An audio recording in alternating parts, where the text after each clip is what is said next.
Fort Santiago, the defense fortress built in 1571 located in Intramuros, also called the walled city of Manila.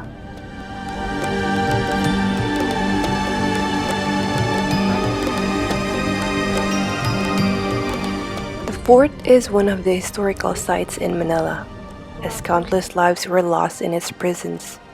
While walking the entrance area, you'll be greeted with the sight of the past and present collided in one picture. And as you walk around farther into the territory, you'll start to imagine what it's like to have been one of the people that walked around this very same ground decades ago. Welcome to Fort Santiago.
On this site lie the mortal remains of approximately 600 Filipinos. Their bodies were found inside a nearby dungeon, where victims of the atrocities perpetrated by the Japanese imperial forces were imprisoned during the last days of February 1945. The memories of these unknown victims of Japanese atrocities will live forever in the hearts and minds of the Filipino people.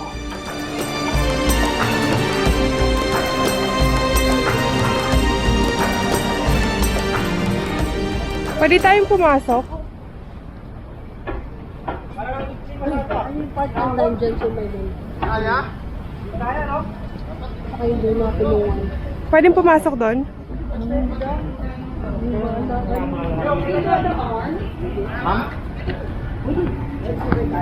May tao dyan? Meron po. Mamaya na tayo pumasok dito sa kanila.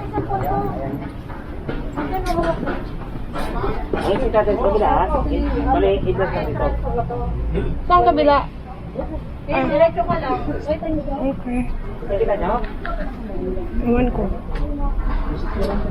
Uy, manunulay. Grabe naman to. Oh my God. What? Akala ko, Sino yung nando? Bawal din yung flash camera. Ng flash. Have you seen this? Before you enter? Ha? Nakita mo to before you enter? Nangungudus na nga ni ako. Yung picture doon? Nakita mo before you enter? Oo, hindi. Yung sign? Yung ano? Picture ng prisoner of war. Ang ina, akala ko kung sino yan nandun. Sino ba nandun? Tingnan mo, para makita mo. Ay, yung mga dyan, statue lang po yan. Statue lang. Oh my God, grabe. May pumasok tayo. Wala, mo kayo. Kasamahan na tayo ng kabalyero.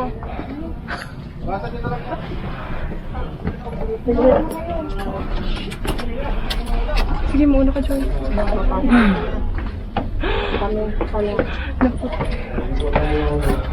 Pagtingin ko dito, wala kasing tao. Tapos may nakita ko doon sa Tatwa nga daw. Si Sir Rizal. Hindi ko naman alam na may ano, ganyan. Oh, Pero meron talaga. mananulay. Ay, may vlog yan o video lang? Ha? Medyo lang po. Oh my God, this is so scary. Yung mga picture sa gilid, yan yung mga nangyayari ng World War II. So, pag masdan nyo, tingnan nyo. Nakakakabanwa dito. After the war na po yan, after the war. Yan yung mga nakuha na picture. When the Japanese king. Yan ang lungkot nyo sa gilid. Prisoner of war ng mga Japanese. Mga Pilipino po ba to? Filipino at mga American. Filipino, Amerikano, Sundalo, yan. Sir, ano mo? Makakalasin pa naman yun.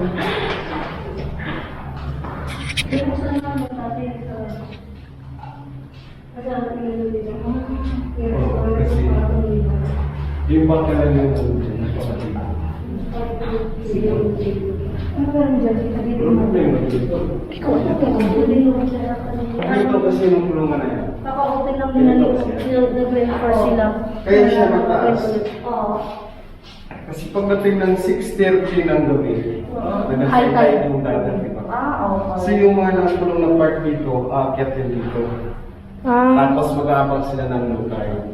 Para babalik ko naman sila sa matulog.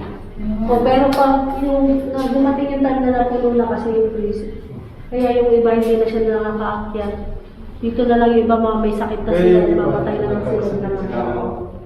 Cholera at saka malaria. Hmm. Pagdating ng World War II, kaya po sila nakatayong nakakulong. Kasi po, nabomba po si Millennium. At saka nasunog. Kaya po sila na-suffocation na yan. Ito, reinforce na ito. Ang gabi daw. Kaya inopen ulit pa na. Ito yung Bago lang ito yung filtro pa. dati hindi po ba? Nung dati, sarado po ito. sarado. Sabi ko naman, nung takot ay nasa isip lang. Kung iniisip mo, talaga matapos.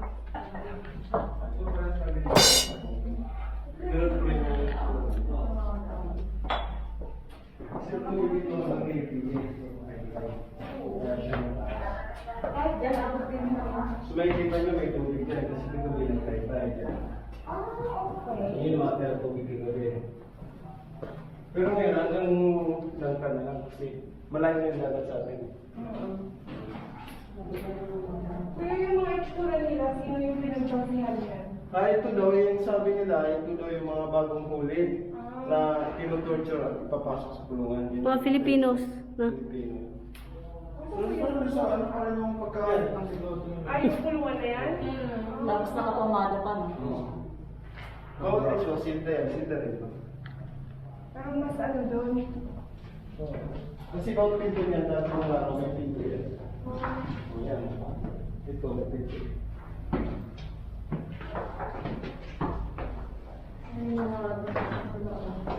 Yan, after mga 2 weeks before, bago siya ng studio. Kaya sila yung...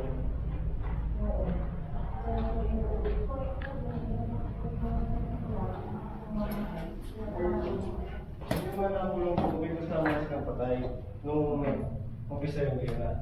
Kasi may mga nagkakasakit na yun. Sakit na kanila. Oo. Ayun. Full story niya.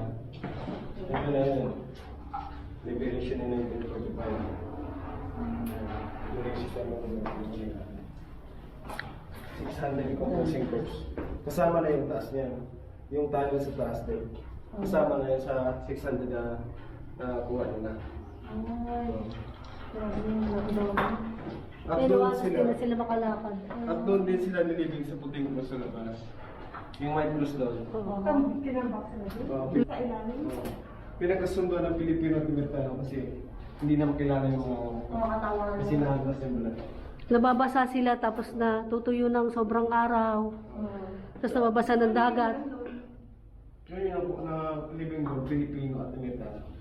Pinag-isa. Halo na sila. O, wala nang yung nilalagay sa pension, wala Mga nang- prisoner of war Sila sila. sa diretso na kasi baho na Thank you po.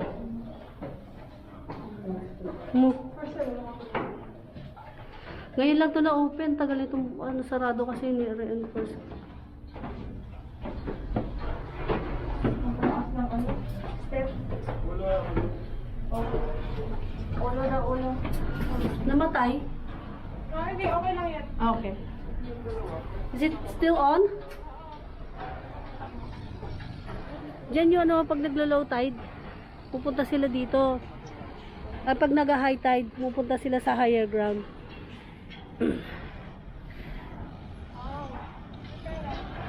Oo, claro. Sabi ka. Nag-wish sila dyan eh.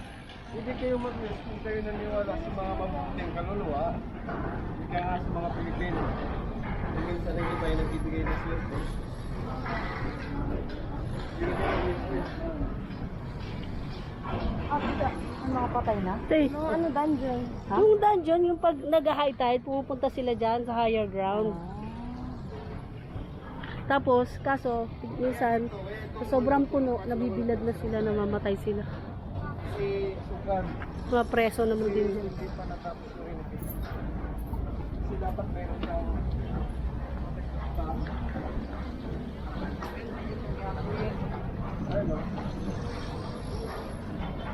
Kasama na ito sa 600. Ay, ginagawa. Parang nilalagyan din ng brace brace sa baba. taas. Nire-reinforce na.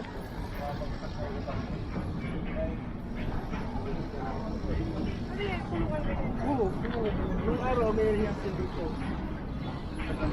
Pagkayan.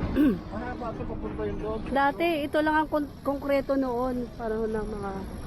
Tapos ito, wala yun, mga tubig lang.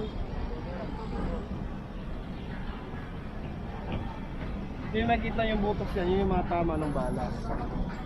Kanyon, mga kanyon. No, sabi na lang sa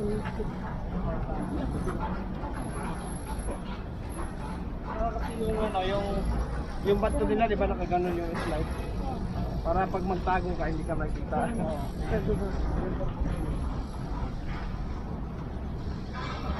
Mandapat na ako patapos.